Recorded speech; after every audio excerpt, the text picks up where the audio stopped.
나는 성경이 구원의 지혜를 주는 하나님의 말씀을 믿습니다. 모든 성경은 하나님의 감동으로 된 것으로 교훈과 책망과 바르게 함과 이루 기억하기에 유익합니다. 나는 성경 말씀을 통해 하나님의 사람으로 온전해지며 모든 선한 일을 행할 능력을 갖추게 됨을 믿습니다. 말씀을 통해 듣고 배우고 확신한 일에 거하게 하소서. 예수님의 이름으로 기도드립니다. 아멘.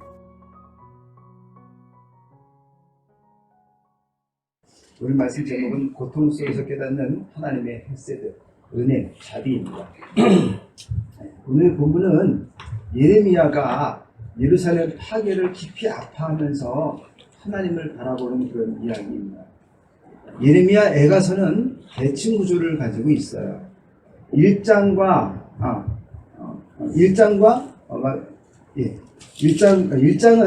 (22절로) 되어 있는데 히브리어 알렙부터 타우까지 알파벳 순서로 이루어져 있습니다. 우리말 영어로는 머리를 밟고 넘어간다는 뜻으로 답관체라는 말을 하고요. 영어로는 아크로스틱이라고 이야기해요. 이렇게 하는 이유는요, 감정의 상승 효과를 주기 위한 것이고, 또 제의에 사용하기 편리하고 암송하기에 유리하기 때문에 그렇습니다. 그러니까 우리말로 치면 기역, 니은, 디귿, 리을 이렇게 시작하는 모든 하나의 문장이 기역으로 시작하고 아니면 니은으로 시작하고 이렇게 한다는 거예요. 예를 들면 이런 거죠. 강아지가 뛰어간다. 기역이죠. 나도 뛰어간다. 다람쥐가 쫑긋 길을 세웠다. 이런 거예요. 그러니까 이제 가나다 이렇게 나가는 거예요. 그리고 3장은 66절이에요. 근데 이것도 66절도 3절씩 처음에는 알렙으로 3절 시작하고 베트로 3절 시작하고 영어로는 A로 시작하고 B로 시작했다는 그런 뜻이에요. 그렇게 3배가 돼 있어요. 그러니까 다른 장들은 22절이니까 3장은 66절로 3배가 돼 있는 거죠. 그렇게 알게 딱 짜임새 있게 짜져 있다는 거예요. 4장도 22절이고요. 5장은 알파벳 순서를 따르지 않아요. 그렇지만 1장의 내용과 같이 재난에 대해서 이야기를 심화시켜서 정적인 면까지 언급하고 있습니다. 그래서 신학자 공켈은 1장과 5장을 정치적 대도시라고 불러요. 그리고 3장은 내가의 정점을 이루는 것으로서 신학적인 핵심 부분입니다. 즉 3장은 애가의 주제인 슬픔과 시리를 통해 정결해진다 하는 것을 갖다가 중심 내용으로 삼고 있습니다. 첫 번째, 죄를 아파하는 것입니다. 2장에서는 예루살렘의 파괴를 바라보면서 죄를 아파하기는커녕 오히려 철저한 고통에 대해서 괴로워하고 하나님을 원망하는 듯한 모습이 담겨 있습니다. 그런데 3장에 와서는 고난을 1인칭 시점으로 보면서 아파해요. 3장 1절 보면 여호와의 분노의 매로 말미암아 고난당하는 자는 나로다. 예레미야가 자신을 가리켜서 이야기하는 것이죠. 나로 표현된 시인은 자신이 당한 고난을 세세하게 묘사합니다. 그러면서 아파해요. 고통과 수고를 쌓아 나를 애우셨으며 이 말이 이렇게 마음에 다가오지 않습니까? 하나님께서 고통과 수고를 나를 애워싸게 쌓아두셨단 말이에요. 얼마나 어깨가 무겁겠습니까? 나를 어둠 속에 살게 하시기를 죽은 지 오랜 자 같게 하셨다. 하나님이 나를 잊어버리셨다. 아무도 나를 찾는 사람이 없게 만드셨다. 누구도 기억하지 못하는 삶이 되었다. 이런 뜻입니다. 완전히 잊혀진 사람이 되는 거예요. 그런 처절한 고통 가운데서 예레미야는 철저히 하나님 앞에서 아파합니다. 1절에서 그는 여호와의 분노의 매, 그렇죠? 그 말미암아 고통을 당한다고 말합니다. 근데 이어지는 구절 또 이렇게 이야기하죠. 그는 내게 대하여 엎드려 기다리는 곰과 10절 보세요. 은밀한 곳에 사는 사자 같으나 나의 길들로 치우치게 하시며 내 몸을 찢으시며 나를 적막하게 하셨도다. 하나님의 철저한 심판을 이야기하고 있습니다.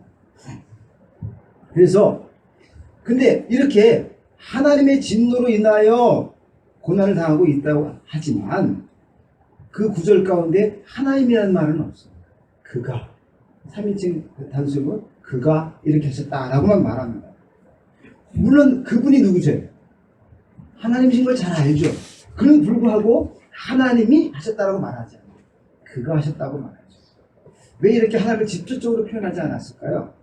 그건 뭐냐면 하나님의 심판을 분명히 이야기하면서도 불구하고 하나님, 즉 심판하시는 하나님께 관심을 두는 것이 아니라 나의 죄, 그 심판을 불러온 나의 죄에 초점을 맞추어서 생각하게 하기 위해서 하나님을 이름을 쓰지 않고 그라고만 표현하고 그리고 죄를 심각하게 더 지적하고 있는 거예요. 예레미야는 그러한 철저한 아픔 가운데서 하나님 앞에 서요. 비록 하나님의 화살과 관역이 되었다고 하더라도 하나님 앞에 섭니다. 때로 화난을 당한다고 해도요. 여러분 우리는 하나님 앞에 서야 됩니다. 예, 아마 자녀를 키우다 보면 그런 자식이 있을 거예요. 때리면 도망가는 자식이죠. 그렇죠? 근데 때리면 묵묵히 맞는 자식도 있어요. 그렇죠? 근데 가만 보면 저는 그냥 고집 부리고 맞았던 것 같아요. 그러니까 이제 잘못해서로 맞는 게 아니라 끝까지 그냥 이렇게 맞는 그런 스타일이었던 것 같아요. 근데 지금 예레미야는 뭐예요? 하나님이 때리시니까 도망가야지가 아니라 더 하나님께 매달리는 거예요. 자식 중에도 그런 자식이 있습니다. 때리잖아요. 그럼 아빠 잘못해서 아빠 손 붙잡고 막 그 매든 손을 붙잡고 막 잘못했다고 막 사자하는 애가 있어요. 그런 게 바로 이 예레미야. 하나님 우리를 때리시지만 그 때리는 게 미워서가 아니라 사랑이라는 걸 알아요. 그러니까 제발 좀 우리 더 이상 더 큰 고난에 빠지지 않게 해주세요. 간절히 매달리는 겁니다. 예레미야가 예루살렘에 당하는 많은 아픔을 보면서 처절한 고통을 느끼고 있습니다. 그런데 예레미야 생각 가운데 어떤 생각이냐면 이스라엘 백성들이 범죄한 것에 비하면 지금 하나님이 주시는 심판이 크지 않다는 거죠. 그럼에도 불구하고 굉장히 처절해요. 이것보다 더 큰 심판이 앞에 놓여 있는 거예요. 그러니까 예레미야는 지금 당하는 잠깐의 이 고통을 보면서 더 처절한 고통을 바라보면서 기도하는 거죠. 그리고 그러면서 뭘 느끼기를 바란다면 이스라엘 백성들이 처절한 죄의 결과를 알기를 바라고 있습니다. 여러분 죄의 값 그러면 어떻습니까? 내가 죄를 지으면 그 벌을 받을 거야 이런 생각을 하죠. 그죠? 그런데 여태까지 여러분 거짓말한 거 다 그대로 벌 받았어요? 여러분 실수한 거 다 그대로 벌 받았어요? 그렇지 않죠. 그다음에 우리는 은연중에 내가 이 정도 죄는 지어도 벌 받지 않을 거야 이런 마음들을 갖고 있게 되고 그리고 죄를 지었을 때 그 죄의 결과가 이 죄의 값보다 더 가벼울 거라는 생각을 갖는 경우가 많습니다. 그렇지 않습니까?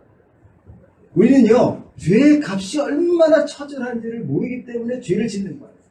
그리고 오히려 죄를 사랑하는 겁니다. 그러나 여러분 죄의 결과는 너무나 참담한 거예요. 다윗의 가정을 보면 알 수 있죠. 다윗이 우리아의 바세바를 범하게 되죠. 가늠합니다. 우리아를 어쩔 수 없이 그 발각될까봐 청구해서 죽여요. 그죠? 전쟁터에서 그냥 죽게 만듭니다. 그런데 그 결과가 어때요? 다윗의 아들들이 죽임을 당합니다. 그리고 뿐만 아니라 반역을 들었던 압살롬은요. 아버지가 궁궐에 쫓겨났죠? 궁궐을 차지하고는 아버지의 후궁들을 100주 대낮에 가늠합니다. 다윗은 숨어서 가늠을 했는데 자식은 100주 대낮에 그냥 자기 아버지의 후궁들을 막 가늠합니다. 이게 뭐예요? 내가 드디어 왕이 됐다. 이거 잘하는 거예요. 아버지 아무것도 아니야. 내가 왕이야. 이런 거죠. 이렇게 다윗의 범죄는요. 철저한 아주 참담한 결과를 가져오게 됩니다. 그리고 여러분 죄의 값이 가볍지 않아요. 죄의 값은 굉장히 무겁고 처절한 겁니다. 그걸 뭐 해야 돼요? 그걸 깨달아요. 추노꾼이 노예를 잡으려고 혹 추격하는 것처럼 죄는요 죄인을 추격하여 쫓아옵니다. 그걸 기억해야 합니다. 두 번째 회복입니다. 시인이 말해요. 주께서 내 심령이 평강해서 멀리 떠나게 하시니 내가 복을 내버렸으며 스스로 이르기를 나의 힘과 여호와께 대한 내 소망이 끊어졌다 하였다.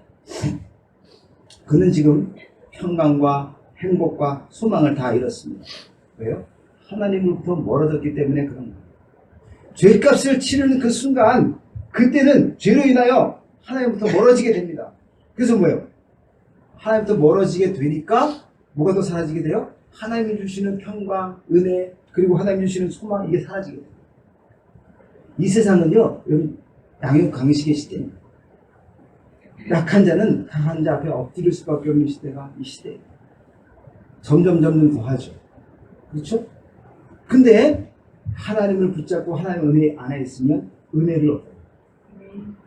요셉이 감옥에서도 은혜를 입고 또 보디발의 집에서도 은혜를 입었던 것처럼 하나님과 함께하는 사람은 그 처지가 어떻든지 간에 그곳에 은혜를 입게 해주십니다. 하나님. 그런데 하나님과 죄로 인하여 멀어지게 되면 우리는 양육강식 시대에 그냥 내던져지고, 그래서 약한 자가 어떻게 돼요? 강한 자에게 껍질껍질에서 절할 수밖에 없는 그런 상태가 되고 마는 거예요. 강한 자가 와서 뺏어가도 뭐예요? 약한 자는 아무 말도 못하고 억울하게 혹시해도 풀 수가 없는 시대, 그런 상황에 우리 그냥 빠져들게 되는 거예요. 그러나 하나님을 붙잡으면 하나님을 말미암아 은혜를 입게 되고, 그리고 그것으로부터 벗어나게 되고 마음의 평강과 행복과 소망을 갖게 되는 것입니다. 여러분, 예레미야는 죄값이 얼마나 무거운지, 그 죄의 결과가 얼마나 처절한지를 알았어요. 근데 그러면서도 예레미야가 소망을 발견해요. 뭐냐면 바로 예레미야 3장 19절 20절입니다.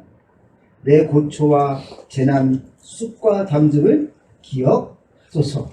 내 마음이 그것을 기억하고 내가 낙심이 되오나. 자, 하나님 어떤 분이십니까? 백성의 아픔을 뭐 하시는 분이요? 기억하시는 분이라는 거예요. 그러니까 처절한 고통 가운데서 예레미야가 소망을 봐요. 뭘 소망 보냐? 하나님이 우리의 고통을 뭐하고 계신다? 외면하고 모르시는 것이 아니라 기억하고 계신다 하는 거예요. 그래서 그 기억하신 하나님 앞에 죄를 고하고 하나님 나 잘못했습니다 하고 회개하면 하나님이 어떻게 해요? 하나님 다시 회복시켜 주신다는 하는 거예요. 여러분, 우리가 그냥 제 맘대로 다 살다가도 고통을 당하면 어떡하죠? 아, 내가 뭘 잘못했지 하고 돌아보죠. 자녀가 좀 다치잖아요? 그럼 부모도 어때요? 내가 뭘 잘못했지? 이런 마음이 생겨요. 환난과 역경을 만나게 되면 우리는 어떻게 됩니까? 자신을 돌아보게 돼요. 그리고는 내가 뭘 잘못했지? 하고 점검하게 됩니다. 그런 과정을 통해서 어떻게 해요? 우리의 삶이 더 정결해지는 거예요.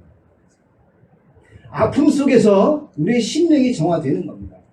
지금은 처절한 아픔들이 쌓여가고 있지만, 하나님이 그걸 쌓으신 내가 어깨가 너무너무 짓눌리고 있지만, 그러나 때가 차면 하나님이 우리에게 새로운 날을 주실 것이다.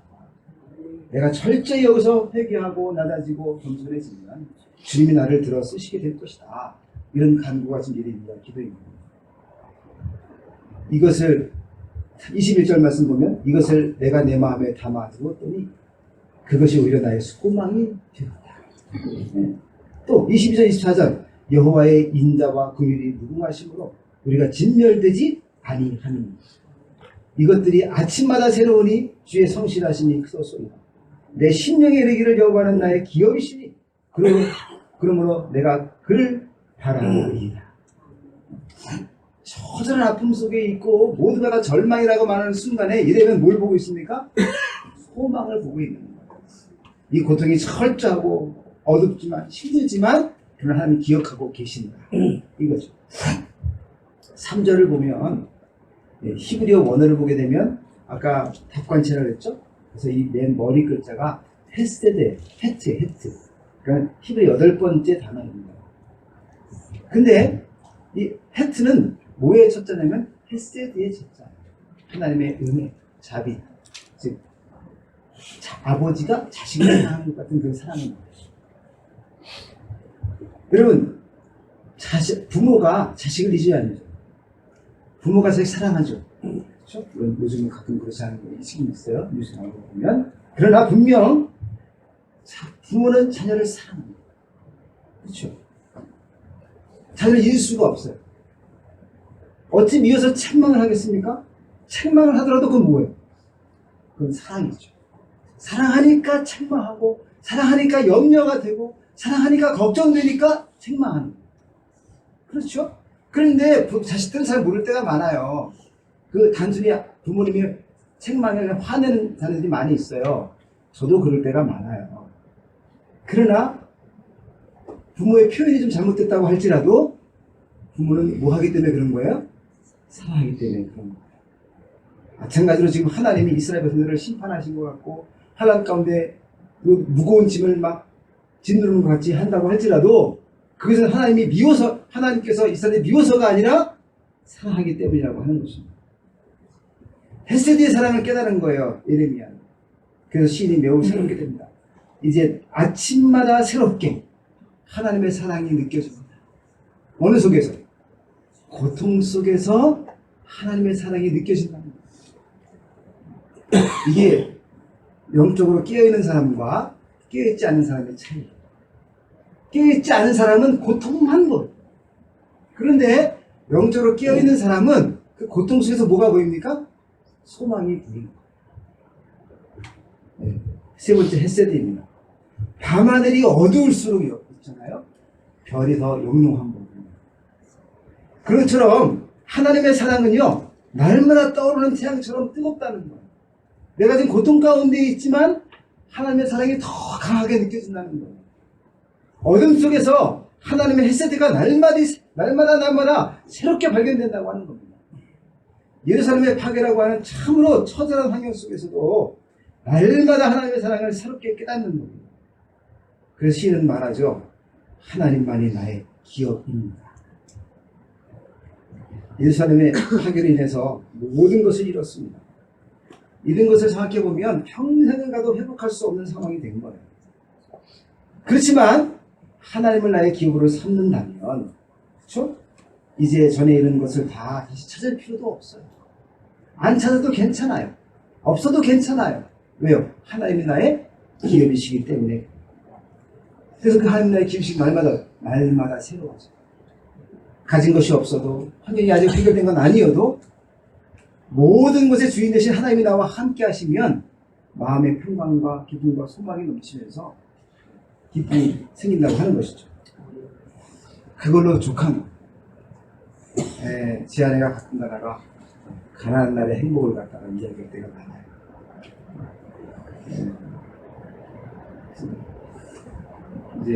지금 이제 땅을 산다고 이제 하니까 장인어른하고 장모님이 굉장히 속상해하죠. 처음에는 속상했었어요. 왜냐면 우리 딸 또 고생할까봐. 그래, 그것이 그래요. 그죠? 지금까지 얼마나 고생시켰는지 몰라.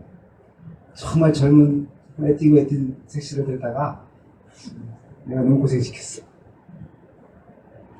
근데 그 집사람은 그래도 가난한 날의 행복이라고 말해요. 너무너무 감사하죠.